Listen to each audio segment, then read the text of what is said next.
Okay, right, we're recording now anyway. Hello. Right. Hello, John. I suppose the first thing I've got to say is it's how much of a pleasure it is to actually meet you in person and to be able to talk to you. And why have you bothered to come all the way from East Kent to come to Horse Hill? It's really nice to meet you too, Jono. Thank you. And all the people that are here today, because I'm finally putting faces to all the names that have people that feel I know. I've come from Kent, basically, to support the local opposition to the drilling here.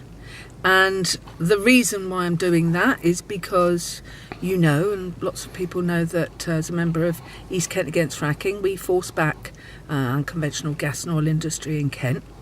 And that company not only withdrew their applications, they relinquished their licences, and no company has picked up those licences in the last round. So we're really pleased about that.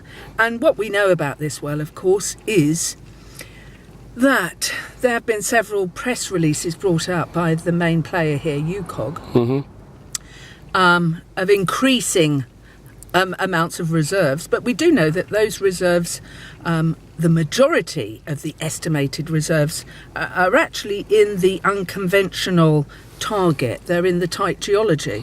So that means they're going to have to frack this well at one point or another. Could you sort of explain what tight geology is for people who don't know? There might be some new people to in this area that don't know what that means. The tight geology is the geology that is not easily accessed with drilling, that require extreme energy solutions, which is fracking. And we know that we don't even have to look that far anymore to know the dangers of fracking, because I've just said to a journalist right there, you just look at the government's own DEFRA report from last year, 63 passages of it redacted. And when those redactions were reversed after the pressure was put upon the government by Greenpeace and the Information Commissioner, what did it reveal, those passages? That people who live close to a drilling site, a frack site, their property will devalue. They will get higher insurance to pay. And actually in the DEFRA report, it said to cover the cost of explosion, the risk of explosion on site. There will be environmental damage. It admitted that there's been water contamination from the States, and also that there will be risks to rural economy and to countryside pursuits, and it also mentioned the term industrialisation of the countryside. This is Surrey's countryside, and it will be industrialised if this drilling is allowed to continue, because it won't just be one well at Horse Hill, it'll be all over. So that's why I'm here, basically, is to show solidarity, because we've won a victory in Kent, but we want to help the people in Surrey. And what I'd really like to say, with the greatest of respect to people in Surrey, is if you don't know about the risks of drilling, and if you don't know the risks that if the company is saying, no, we're not going to frack, as UCOG said, their former CEO, David Lenegas, well, don't take that for granted. Dig a little deeper beneath the surface of all these statements and see what it is they're not telling you. And what they're not telling you are all the specifics about the geology and how this will need fracking. And I think it's really great that there's so many people here today from all over the UK. Tina Rothery is here from Lancashire. Vanessa Vine's here from Sussex. There was a Nana here from Essex. I'm here from Kent. And the police have been okay today. Yes, the police have been. They've actually facilitated our protest quite well, although at the moment we haven't really had the opportunity to protest other than standing outside the gate. We'll see what happens once, if a lorry comes down and we decide that we want to protest democratically by walking in front of it, which, as you know, was considered to be a legal right recently in a court case against people at Barton Moss. So we'll see what happens when that event happens. But supposing that they do call this conventional oil, and gas here. Is that anything less worrying just because it's a conventional well? And do you think that there are still dangers? Sure, because what we know, I mean, Doug Parr, the scientific advisor at Greenpeace, it's something like, to gleefully rub your hands at the new findings of oil, is to basically go back to the 19th century and to forget everything that we've since learnt about climate change. I mean, the UN scientists say, they warn, that we need to keep 2/3 of known fossil fuels in the ground to avoid catastrophic climate change. But at the end of the day, this is really, trying to wring the last of the fossil fuels from the earth, and it needs a better approach than this, doesn't it? I mean, what we need to do is to reduce energy demands. We need a government that was meant to be the greenest government ever, has turned out to be. Reading the UKOG literature over the weekend, I noticed that Sanderson, the CEO of UKOG, actually used the phrase, he said that he would like there to be a marriage between the local community and his company. And I think really, we need to push for divorce, don't we, Jono? Yeah. Because we need to... This is a last-ditch attempt for these companies to make as much money as they can before the bubble bursts, really. And I'm not... the other thing that UKOG press releases always said was that they always had the caveat that they had no idea how much of the reserves was recoverable. They said in the April press release, I think it was between 3% and 15% or something. The answer is they don't know.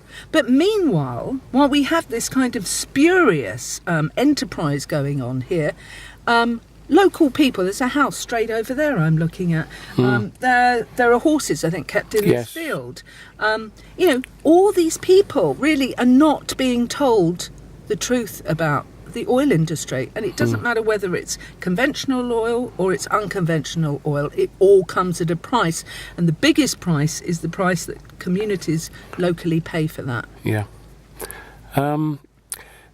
Recently, the Telegraph wrote about the leaked letter to George Osborne about, I think it was in July of last year, that they'd pretty much made their mind up then that they were going all out for it, no matter what happened. And the fact that now they're trying to take away the power of the local councils, who seem to be coming on board with the idea that fracking was bad, and overturn these decisions or take the decisions away from local councils, and in so doing taking away our democracy in the country, our right to have a vote on it as such.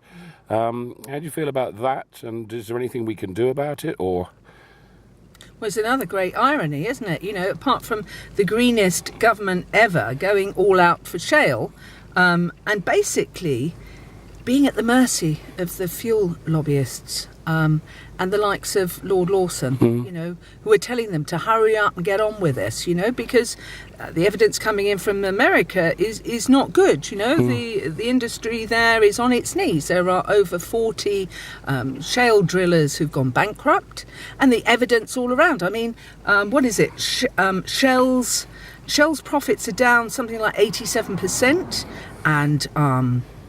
and also BP has suffered record losses and 7,000 job losses. The whole thing is imploding. So we had the greenest government ever supporting this kind of industry at completely the wrong time as well. But also, this was going to be, Cameron was going to be the champion of localism. And there can be no greater irony at the moment that we've got the Quadrilla appeal just about to begin.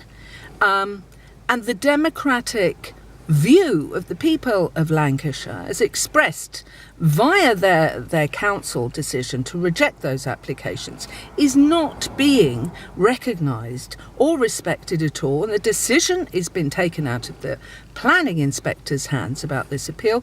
And we've got the intervention of the Secretary of State, the Community Secretary, Greg Clark. Mm-hmm. I mean, this is little more than a demolition of democracy, isn't it? Mm. I really do not know how. I don't think that people will tolerate it. This is the thing. This is, in many ways, you know, that when we talk about companies like this drilling here on spurious reasons, right? I mean, the last report that they brought out, they commissioned from Schlumberger about how much the reserves were here.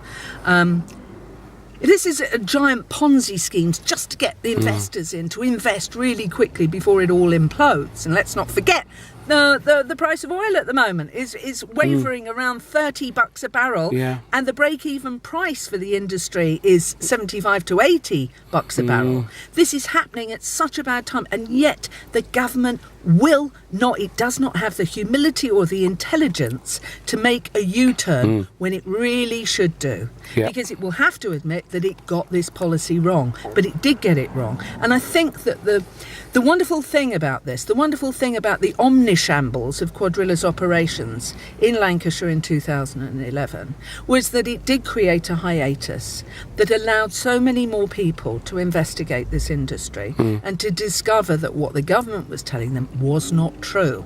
Amongst all those disingenuous statements of 200 wells having been safely fracked when they were really conventional wells and had not suffered HVHF, you know, amongst all that is the real truth behind fracking. You know, it's what Gazer Frackman in Lancashire always says: there is no greater weapon that we fight with than the truth.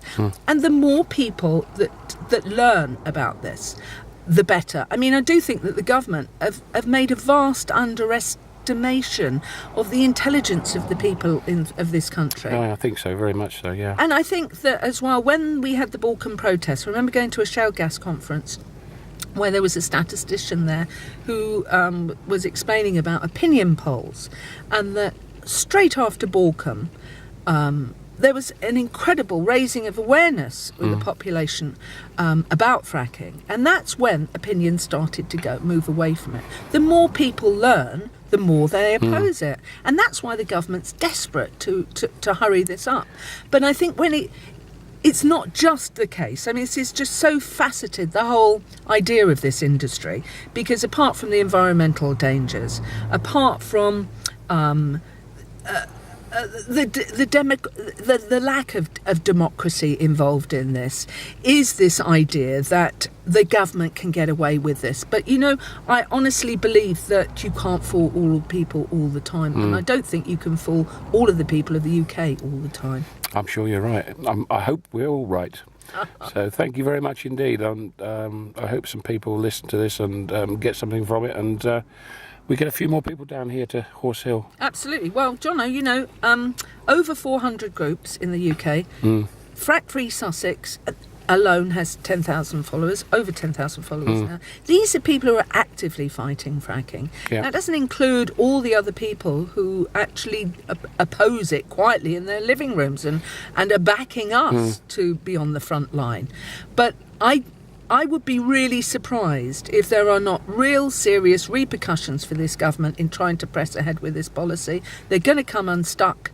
I'm pretty sure they are. And I'm a campaigner as you and everyone else that's probably going to end up watching this film. And we don't give in, so we won't give in. Excellent. Thank you, Julie, very much. Lovely to see you. Thank you. Cheers.